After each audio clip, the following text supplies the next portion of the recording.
Bienvenue sur le podcast Une place à soi, le podcast pour habiter pleinement sa vie. Ici, on explore la très vaste question de la place, en soi, dans le travail, dans le monde et dans ses relations. Mon nom, c'est Sophie Rioux, je suis executive coach et mentor. Je crois profondément qu'être à sa juste place, c'est prendre le risque d'être soi et prendre sa part dans le monde. Mon intention, avec ces épisodes, c'est d'aider les femmes à prendre leur place dans toutes les sphères de leur vie et incarner ce qu'elles sont dans toutes leurs dimensions. Ici, je vous proposerai de grandes prises de hauteur, des idées qui décalent et en fin d'épisode, des questions pour que les liens que je fais, vous puissiez les faire à votre tour, dans votre vie. Bonne écoute.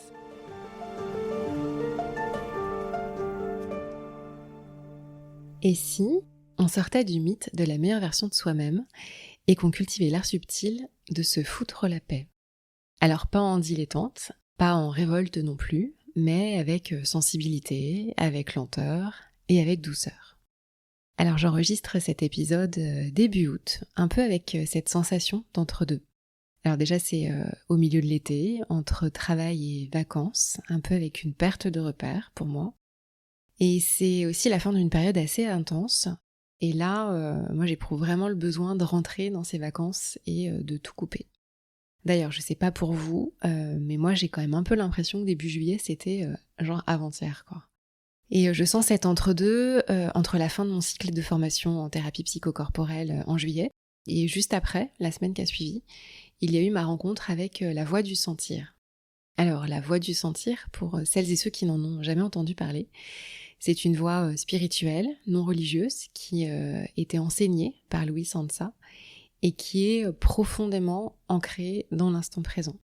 Pas en pensée genre je me répète que je suis dans l'instant présent, mais vraiment faire l'expérience de manière sensible, sensitive même, de l'instant présent.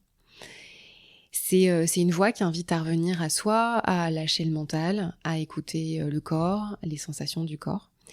Tout ça pour accéder à un état de présence intérieure beaucoup plus stable. Alors j'y ai passé 4 jours avec vraiment l'impression que je revenais à la maison dans mon corps. Et c'était hyper doux, c'était hyper tranquille. Et je crois que j'aime assez que ce soit mon entre-deux à moi. Et dans le monde dans lequel on vit, je crois que cette voie, eh bien, elle permet à la fois de développer la présence versus la rapidité et le scroll frénétique. Elle permet aussi d'améliorer la qualité de nos relations. Et ça, j'en parle dans l'épisode 7, l'idée autrement avec l'alliance. Elle permet d'apaiser le mental, plus spécifiquement, je dirais, ses mécanicités, c'est-à-dire la comparaison, la critique, le jugement, qui prennent, si on prend un peu de recul, qui prennent beaucoup d'énergie. Et ça permet de renouer avec le corps et avec l'intuition, parce que en s'ancrant vraiment dans le ressenti, il y a des réponses qui émergent toutes seules, et souvent bien mieux qu'avec une tête qui turbine. Alors pour tout vous dire, moi j'ai hésité à sortir les 2 derniers épisodes de la saison au mois d'août, justement à cause de cette sensation d'entre-deux, avec des questionnements sur comment j'intègre ces enseignements dans ma vie, dans ma pratique professionnelle, comment je fais rentrer plus de disponibilité dans ma vie, plus de sentir et moins de mental, ce mental qui analyse beaucoup le passé, qui élabore le futur, qui interprète, ce mental qui est quand même un truc très présent, voire trop dans ma vie, dans ma tête. Du coup, j'étais pas trop dans le mood de faire cet épisode, je me sentais pas trop l'élan de repartir dans l'élaboration mentale après 4 jours de voix du sentir. Et puis je me suis dit finalement, parle de cet entre-deux. En fait, non, c'est mon amie Lise avec qui j'ai parlé de cela qui m'a glissé cette idée. Donc merci Lise. Donc contre-pied, je décide d'enregistrer cet épisode avec moins d'efforts intellectuels, depuis mon état de tranquillité du moment, avec juste ce qui est là. Et de questionner avec vous cette question de l'entre-deux. Vous savez, c'est ce moment de léger ennui sur un poste dont vous pensez avoir fait le tour, en attendant le suivant qui vous stimulera à nouveau. C'est cet entre-deux formation quand vous êtes à votre compte et passionné par votre métier, et en recherche de toujours apprendre pour être légitime, reconnu. C'est l'été que vous voulez absolument mettre à profit pour revenir sur LinkedIn, pour vous mettre dans des sujets de fond sans réelle envie, parce que ce serait quand même bien de le faire. C'est cette période de restructuration où vous ne connaissez pas encore de quoi demain sera fait, et votre place encore moins. C'est ce moment de vie, maternité, paternité, parents qui vieillissent, où vous questionnez vos nouvelles envies. Alors j'ai demandé à des femmes ce qu'elles ressentent, genre vraiment, dans ces moments-là. Donc pour moi, l'entre-deux, c'est l'inconfort. C'est être ni à fond dans une direction, ni dans une autre, ou alors essayer de l'être, mais complètement à moitié. Pour moi, l'entre-deux, c'est le doute et donc forcément le vertige, et peut-être même la panique. Je suis en plein dedans en ce moment, professionnellement. Et à l'intérieur, je me sens tétanisée, très excitée et en même temps, j'ai très peur. C'est un moment qui pour moi n'est pas du tout confortable, trop flou, trop incertain, pas assez dans l'action. Alors l'entre-deux, moi je l'ai toujours un peu vécu comme une phase de cycle qui se termine, donc de vide. J'ai vu que mon mental partait un peu dans tous les sens. Plutôt le soulagement à la fin de chaque clôture de chapitre, à la fin de chaque projet. Je ressens aussi l'excitation du début. Les moments entre deux dans ma vie, je les passe également entre deux émotions. Je suis partagée entre l'excitation et une petite pointe de stress, parce que j'aimerais forcément que ça aille plus vite. Et avant, ça avait tendance à être une source de nostalgie pour moi, voire même de cafard. Je m'isolais, je me coupais un temps, parce que j'associais ça à un no man's land. Et je compare ça un peu comme quand on finit un super bouquin et qu'on ne parvient pas à en commencer un autre.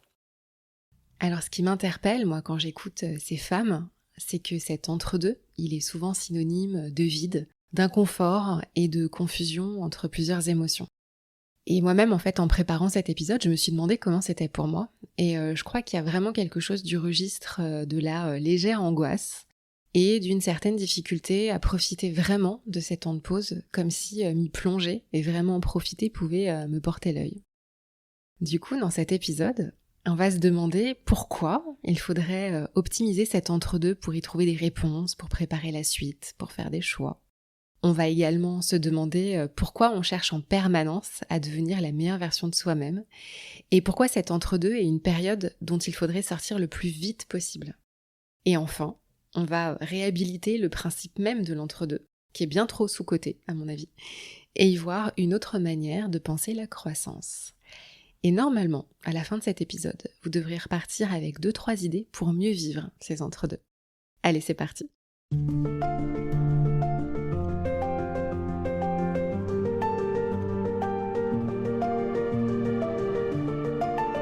Alors déjà, ça vient d'où ce besoin d'optimiser ces moments d'entre-deux, ce besoin de savoir, en fait, ce qu'on fera après.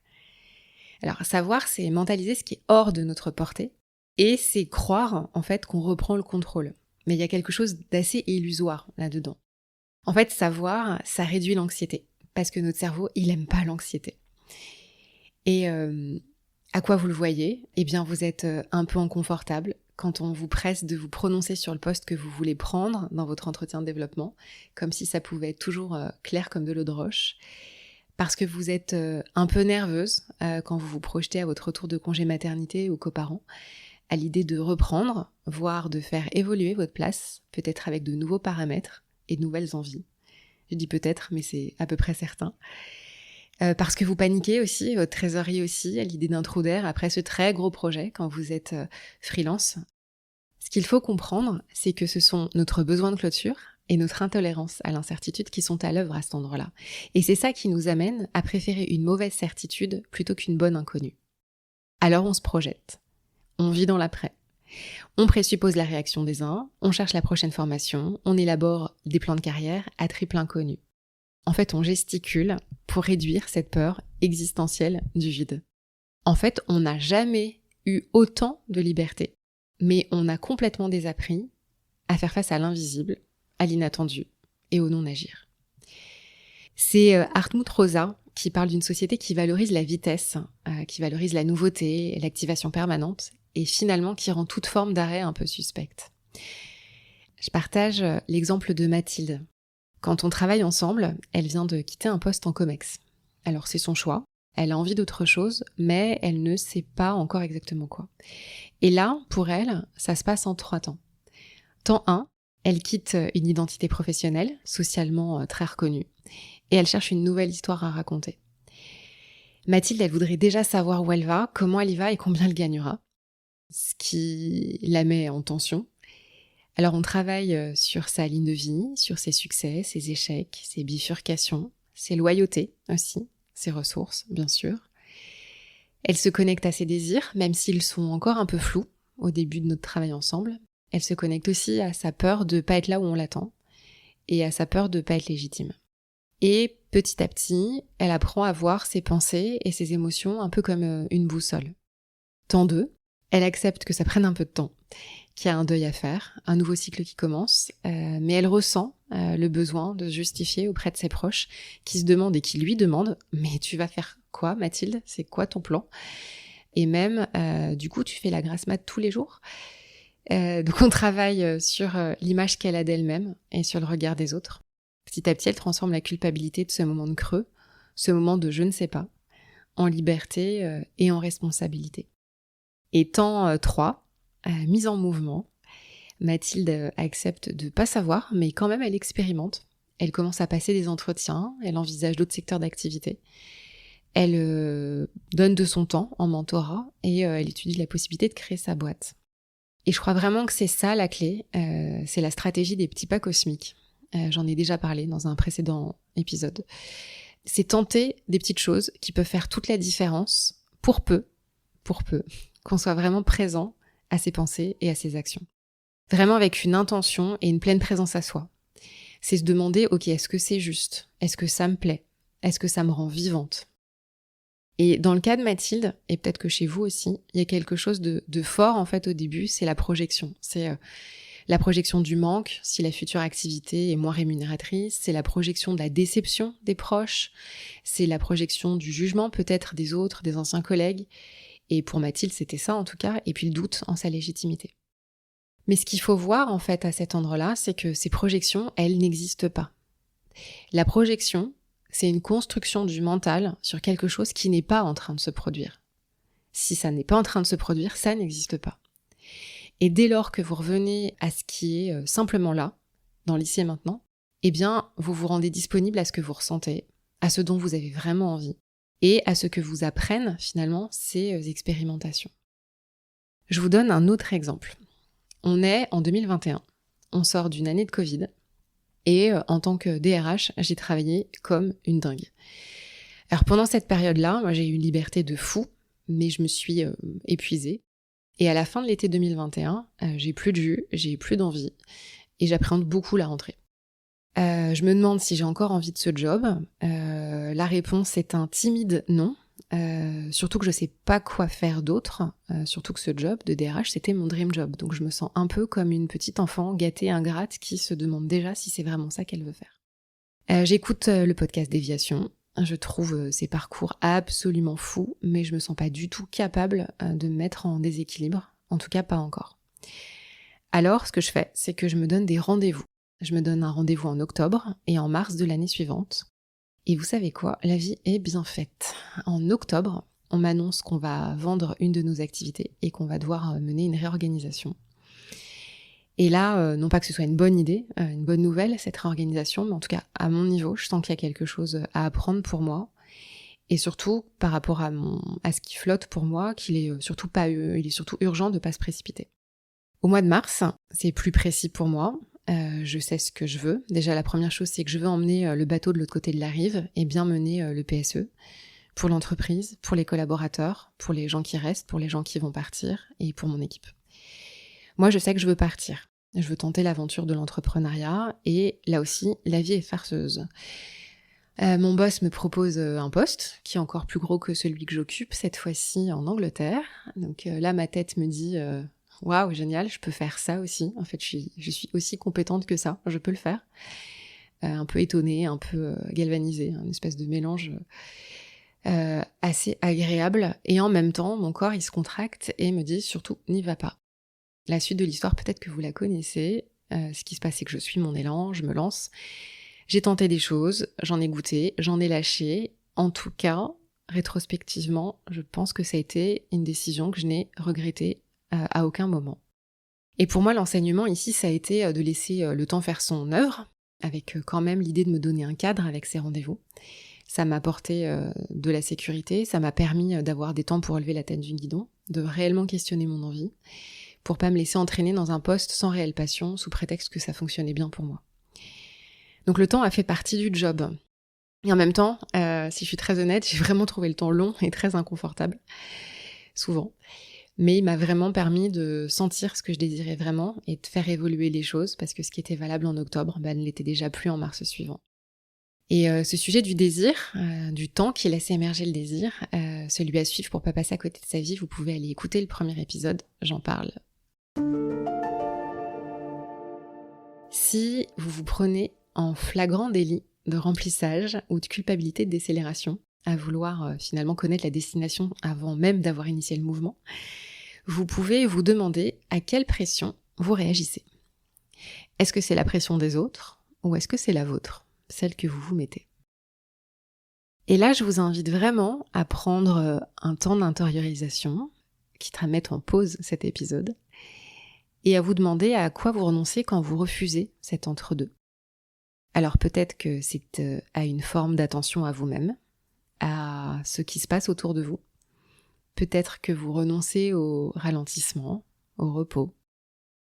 En tout cas, je vous laisse sentir ce que ça vous fait à vous, vraiment. Il y a une phrase que je n'en peux plus d'entendre, c'est devenir la meilleure version de soi-même. Alors, on la trouve sur les réseaux sociaux, on la trouve en livre, en méthode miracle en 60 jours pour dépasser ses croyances limitantes. Alors, j'ai fait une petite recherche, c'est amusant, on les trouve en quantité folle, ces bouquins, sur les plateformes de livres d'occasion. Alors, 2 options possibles, en tout cas ce sont les miennes. Soit les anciens propriétaires se sont révélés à eux-mêmes dans une épiphanie au 61e jour, soit ça fonctionne pas. Moi, j'opte plutôt pour la deuxième option. Devenir la meilleure version de soi, c'est un concept à la mode persistant, parce que ça fait quelques années qu'on en entend parler, qui révèle, je crois, l'obsession de la société et des individus à vouloir continuellement s'upgrader. Devenir la meilleure version de soi, c'est pas seulement s'améliorer, c'est devenir soi, mais en mieux. C'est une meilleure santé, une bonne gestion de ses émotions, comme si nos émotions pouvaient être gérées comme un compte de résultats. C'est un corps qui fait pas son âge. C'est un travail épanouissant dans lequel on ne fait pas que réussir, on dépasse en plus ses objectifs. C'est finalement gérer sa petite entreprise personnelle en optimisant son temps, en se fixant des objectifs SMART. Alors ces objectifs, ils ont pour fonction de rendre réalisables nos envies, avec la satisfaction de la récompense au bout. Vous savez, comme les petits anneaux sur la montre connectée. Alors, j'ai rien contre les objectifs, je dis d'ailleurs souvent à objectifs imprécis, conneries précises, mais tout est question d'équilibre, en fait. Et je crois vraiment qu'il y a des moments de jachère souhaitables. Donc ça, c'est un peu la promesse du développement personnel sur étagère, devenir la meilleure version de soi, à base de bullet journal, de routines matinales proposées sur Instagram, ou de crèmes qui coûtent un demi PEL. Mettre au même endroit la liste de ses envies, les choses à faire, les projets à réaliser, les pensées qui traversent, boire un verre d'eau, puis 5 minutes de respiration, 10 salutations au soleil, lire quelques pages. Pourquoi, en fait? Pour contrôler, pour laisser moins de place à l'inconnu et donner plus d'orientation à ce qu'on veut devenir. Et dans cette promesse, en fait, là encore, il y a une injonction à être productif. En fait, réussir, ça demande d'agir, ça demande de faire des efforts, ça se mérite, il faut que ça fasse un peu mal. Avec en creux, en tout cas je crois, la comparaison aux autres. Ces personnalités qu'on érige comme self-made man, comme self-made woman, parfois même plus près de nous, ce sont les mythes familiaux qu'on raconte au coin de la cheminée, et qui font finalement se sentir pas assez. Et donc du coup, ces moments d'entre-deux, ils sont particulièrement gênants parce que ils se trouvent précisément entre 2 certitudes, entre 2 actions, entre 2 projets. Si je cherche à devenir une version de moi améliorée, eh bien je vais tenter de remplir cet entre-deux pour pas régresser, pour pas céder au vide, pour pas céder à la paresse. Je vais vous donner un exemple, c'est celui de Marina. Marina, elle s'ennuie, elle a fait le tour de son job, en tout cas c'est ce qu'elle dit, c'est ce qu'elle ressent. Elle veut un poste plus grand, avec plus de responsabilités. C'est une femme qui est très performante, et comme elle s'ennuie, elle cherche à pousser un peu les murs de son poste. Elle brigue un gros projet à prendre en plus de son poste, Et elle multiplie les déjeuners de réseau pour élargir son périmètre d'influence et se rendre incontournable le jour où le poste qu'elle brigue sera disponible. Il se trouve que comme elle a un peu de temps, elle se lance dans la préparation d'un trail et elle s'entraîne plusieurs fois par semaine. Elle se lève très tôt le matin pour courir et puis elle part régulièrement en week-end en altitude pour se mettre dans les conditions de la course qu'elle fait dans quelques mois. Et puis un nouveau poste se présente. C'est celui qui coche toutes les cases qu'elle a listées, donc elle est absolument ravie. Et fin août, trail de l'Échappée Belle, pour ceux qui connaissent, c'est un gros trail. Et là, entorse des ligaments après 7 heures de course. Et là, c'est pas comme si c'était un épisode isolé, c'est que cette entorse a lieu 3 jours avant l'entretien déterminant. Entretien qu'elle va rater, il se trouve qu'elle est épuisée. Lien de cause à effet, je ne sais pas, en tout cas factuellement, elle foire son entretien, elle est crevée. Et Marina, elle me dit après coup, un peu abattue, en fait je me suis agitée parce que j'avais peur de ne plus exister si je n'avais pas quelque chose de grand à montrer. Je trouve que cette phrase est absolument désarmante de vulnérabilité. Et elle reconnaît qu'il y a eu un mouvement de fuite de sa part, qu'elle angoissait à l'idée d'être moins dans le faire, donc qu'elle s'est mise à gesticuler. Et voilà, et donc pendant sa convalescence, elle a décidé de se laisser quelques mois pour revenir à, je dirais, une lucidité radicale, sans projet et sans mouvement à tout prix, juste pour sentir ce qui est juste pour elle, pour la prochaine étape professionnelle. Peut-être que ça vous parle, l'exemple de Marina. Peut-être que vous faites partie de la team résolution de début d'année, de plan de marche pour l'été, avec des livres à lire, un plan d'entraînement, des choses à apprendre pour préparer l'après, avec l'idée d'optimiser un temps calme pour devenir un peu plus. Moi, je me suis moi-même vue en train de lancer des balles pour ma prochaine formation, alors que franchement, ces 2 dernières années ont été hyper intenses, qu'elles ont été très transformantes, et qu'en réalité, ce que j'ai appris infuse encore, et va encore infuser pendant quelques temps. Et si ça vous parle, eh bien j'ai envie de vous inviter au vide fertile. Et ça tombe bien, c'est l'été. Vous avez peut-être moins de contraintes, ça peut être l'occasion de contempler, de faire une chose à la fois, au rythme en tout cas qui est bon pour vous. Et peut-être que vous ferez tout ça, tout ce que j'ai listé, mais avec un peu moins de il faut. Et juste, je vous invite à vous rappeler que tel que vous êtes déjà largement assez. Alors pour finir, j'ai envie de vous proposer de reconsidérer notre vision traditionnelle de la croissance. Alors on a tendance à la voir, cette croissance, en tout cas dans le monde comme pour soi, linéaire, en augmentation, voire carrément exponentielle. Alors à l'échelle individuelle, ça peut passer par plus de responsabilités, plus de succès, plus d'argent. À l'échelle d'une organisation, c'est plus de chiffre d'affaires, c'est plus de d'EBITDA. C'est Mathieu Dardaillon qui en parle dans sa newsletter. Il décrit le modèle des 4 saisons de Frederick Hudson, qui est professeur à l'université de Columbia. Hudson lui propose une analogie avec les cycles des saisons. L'été, en tout cas métaphoriquement, c'est une période intense, c'est opulent, les fruits mûrissent, les projets voient le jour. Dans cet été métaphorique, je suis au taquet de l'énergie, je suis au taquet de la confiance, c'est absolument galvanisant et dans ce moment-là, le mouvement entraîne le mouvement. Et puis il y a l'automne. Juste après, c'est l'automne et le temps des récoltes. D'ailleurs, dans toutes les traditions, il y a des fêtes saisonnières. Je pense aux vendanges notamment, mais pas seulement. C'est des moments qui célèbrent la fin d'un cycle, le début d'un autre. Et d'ailleurs, si on regarde les choses depuis un autre angle, dans ces rituels, en fait, on remercie symboliquement la terre et le ciel pour l'abondance. Si on le ramène dans notre vie, c'est la rentrée de septembre, avec le début d'un nouveau cycle. Puis vient l'hiver. Alors l'hiver, c'est le repli vers l'intérieur, avec un plaid et un thé chaud. C'est souvent une saison d'introspection, où la vie se transforme, mais elle se transforme sur un plan invisible. Ça peut être des moments de questionnement assez profonds sur ses valeurs, sur son identité et sur sa place. Et puis arrive le printemps. C'est l'émergence de la vie qui couvait, c'est un temps où on a envie d'explorer, d'expérimenter, d'apprendre et de remettre un peu son nez dehors. Ce que Hudson ne décrit pas, et que moi j'aime beaucoup, c'est l'été indien, ou l'intersaison qu'on retrouve en médecine chinoise.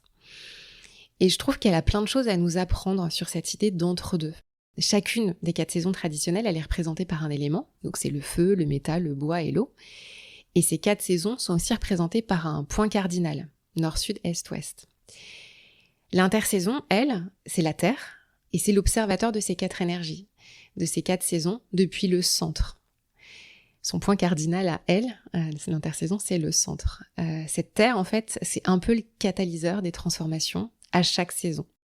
Concrètement, ce moment d'entre-deux, il invite à la réflexion, il invite au bilan. C'est parfois une période de rumination mentale, d'angoisse, c'est une période de doute aussi parfois. Et là, pas de recette miracle, à part avoir un bon praticien en médecine chinoise, d'avoir peut-être une activité créative, une activité manuelle, de marcher. En tout cas, vous commencez à me connaître, tout ce qui peut remettre le corps en mouvement. Parce que finalement, cette intersaison, en tout cas moi c'est ce que j'aime dans cette séquence-là, en tout cas métaphoriquement toujours, c'est que c'est un souffle pour sentir ce qui est là. L'intersaison, elle est là aussi pour écouter son intuition et entendre les messages subtils. De ce modèle des 4 saisons d'Hudson et de ce que je vous partage autour de l'intersaison, on peut en retenir 2-3 choses. Déjà, la première, c'est que la vie peut pas être un été perpétuel, parce que sinon on brûle, et c'est le cas de la planète aussi. Que ces moments de vide fertile, ils sont non seulement souhaitables, mais ils sont inévitables et en tout état de cause toujours temporaires. On peut sauter une saison, sauter une étape, les choses bougeront, il n'y a pas de problème là-dessus, c'est certain. En tout cas, ce qui peut être intéressant aussi, c'est de vivre des cycles complets, avec le rythme que ça suppose. Et pour vous, ce serait, en tout cas moi je vous conseille, d'identifier ces phases dans votre vie, d'être à l'écoute de ce que vous ressentez dans chaque moment, dans chaque saison, et de l'accompagner sans lutter, et de vraiment accueillir ce que vous ressentez dans ces moments-là. Si je fais un parallèle avec les organisations avec lesquelles je travaille, je vais vous parler de quelques startups avec lesquelles j'ai pu travailler. Moi, ce que j'observe à chaque fois, c'est qu'il y a toujours un moment très reconnaissable que toutes les startups traversent. Déjà, ça commence souvent comme un été. Un été avec une énergie haute, avec la compétition, la concurrence, la vitesse, les levées de fonds, où tout est absolument intense, où on dort pas beaucoup, mais du moment qu'on avance, c'est chouette. Le produit, il est encore mouvant, le marché, il est pas toujours bien défini, mais il y a l'élan collectif, et ça tient de boussole. C'est un peu l'âge d'or du tout est possible, et l'été, c'est cette phase où on confond parfois mouvement et direction. Et puis vient l'automne. Alors l'automne, c'est généralement le moment où j'arrive. C'est le moment où les premières dissonances s'installent, où le produit a du mal à suivre, où les recrutements sont faits dans l'urgence et que ça commence vraiment à poser problème. Il y a autre chose qui pose problème, c'est le manque de process. Le management est en tension, la culture d'équipe est floue. Et on le sent vraiment à ce moment-là, et chacun court après ses objectifs, quitte à se rendre compte que ceux de l'équipe d'à côté sont pas dans la même direction. Et parfois, c'est le premier email d'un investisseur un peu plus sec que d'autres qui va agir comme un révélateur. L'automne, c'est vraiment pas la fin du rêve, c'est généralement un peu le wake-up call, c'est le moment où il faut commencer à se réaligner. Et puis vient l'hiver. L'hiver, c'est le moment le plus exigeant. C'est le moment où on doit faire quelque chose d'un peu contre-intuitif, on doit ralentir. On doit ralentir pour comprendre et pour regarder les angles morts. C'est se demander par exemple, est-ce que le produit est mal pensé ? Ou est-ce que c'est la gouvernance ? La question qui gratte parfois aussi, c'est est-ce qu'on a embauché des gens brillants mais ils sont juste pas alignés avec là où on va ? Et là, dans ce moment-là, moi j'accompagne les équipes à prendre de la hauteur, à faire preuve d'honnêteté radicale. Et c'est des moments où on va au fond du sujet, où bien souvent on est amené à pivoter, et on retravaille la structure. Et puis un matin, sans toujours qu'on sache vraiment pourquoi, il y a quelque chose qui revient. Et c'est le printemps. La direction est plus claire. L'organisation, elle est plus fluide, elle est plus lisible. La gouvernance, elle est mieux incarnée. Les premières formations managériales commencent à arriver, les vraies formations managériales sérieuses. Et le recrutement devient un levier stratégique, et pas seulement une course contre la montre. Et puis, c'est le moment où l'intelligence collective commence à porter ses fruits, et les équipes commencent à respirer. En fait, le modèle de Hudson, il parle des saisons de la vie, mais moi, je le vois aussi dans le saison d'une personne et d'une entreprise. Et parfois, avoir quelqu'un à vos côtés pour traverser ces étapes, c'est ce qui permet au printemps d'arriver sans précipiter les choses. Alors, j'aimerais que vous reteniez de cet épisode que l'entre-deux et l'éventuel vide qui s'y trouve, c'est souvent une porte vers vous-même. Peut-être même que c'est une invitation à renoncer au besoin de faire, au besoin de définir et de remplir. C'est apprendre à renoncer sans paniquer et habiter ce vide fertile de votre présence pour être totalement disponible à ce qui est là. Moi, je crois vraiment qu'à ce moment-là, la ressource, c'est de laisser le temps œuvrer, de lâcher les projections dans le futur parce qu'elles vous prennent beaucoup trop d'énergie sur quelque chose qui n'existe pas. J'aimerais aussi que vous reteniez que derrière la croyance qu'on peut ou qu'on doit devenir la meilleure version de soi-même, il y a une pensée mortifère, c'est celle que vous n'êtes pas assez. Et cette pensée, elle vous coupe de vous-même, elle vous coupe de votre élan et elle vous coupe de la sagesse ontologique qui se trouve dans votre corps. Et je vous invite vraiment à goûter ces moments d'entre-deux, ces moments d'été indien, à suspendre un peu la réflexion intellectuelle pour faire de la place à l'intérieur. Et depuis cette place à l'intérieur, de laisser émerger les bonnes idées, les nouveaux désirs et les prochaines directions. Alors avant de se quitter, j'ai 2 questions pour vous. Est-ce que cette volonté de toujours vous améliorer, est-ce qu'elle vous relie au monde ou est-ce qu'elle vous contracte ? Et ça donnerait quoi ? Un entre-deux avec plus de lenteur, où les questions, les doutes, ou rien du tout, pourraient avoir le loisir de se délier. Je vous remercie pour votre écoute. Je finis avec cette phrase de Rilke dans Lettre à un jeune poète. Aimez les questions elles-mêmes. Vivez un temps les questions. Et peut-être, sans le savoir, vous vivrez un jour dans la réponse. Je vous retrouve pour le dernier épisode de la saison dans 2 semaines. Un épisode plus personnel où je vous raconte un bout de mon chemin où il a été question de place, de liberté et de choix. Je vous parlerai du jour où j'ai décidé de partir seule au bout du monde, sans mon mari, sans mes enfants, avec aucun plan si ce n'est celui de ne pas en avoir. À bientôt. J'espère que cet épisode vous a plu et qu'il vous a donné envie d'oser mettre un peu plus de ce que vous êtes dans ce que vous faites. Si cet épisode a résonné pour vous, vous pouvez le repartager sur vos réseaux, laisser 5 étoiles ou un commentaire sur votre plateforme d'écoute préférée. Vous pouvez me suivre sur LinkedIn et sur Instagram, les liens sont dans le descriptif de l'épisode. On se retrouve lundi, dans 15 jours, pour le prochain épisode d'Une place à soi. À très bientôt.